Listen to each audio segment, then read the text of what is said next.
साहब, सबका सामना न्यूज़ चैनल में आपका स्वागत है। आपने मरहूम मालेगांव शहर के शादी के मेले मरहूम शेख रशीद साहब के साथ कुछ वक्त गुजारे हैं। आपकी या उनकी खूबियाँ या उनकी कारकर्दगी में चर्चे में हिस्सा लें। उन्होंने हमको बहुत सपोर्ट करा, बहुत साथ दिया।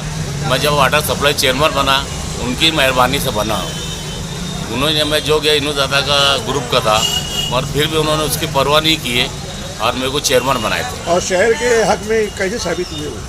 शहर के हक में तो बहुत उन्होंने डेवलप किए, बहुत लोगों का काम किए, गरीबों का, यतीम का, मौत मट्टी का, शादी ब्याह का, बीमारी का, हर काम कर रहे उन्होंने। शहर की तरक्की में उनका हिस्सा है, बहुत ज़्यादा हिस्सा है, 90% हिस्सा है। उनके जानशीन के तौर पर आसिफ साहब बराबर है, बराबर है, सही उनके नक्शे कदम में चल रहे हैं। बिल्कुल उनके नक्शो कदम पे चल। आज आप किधर हो?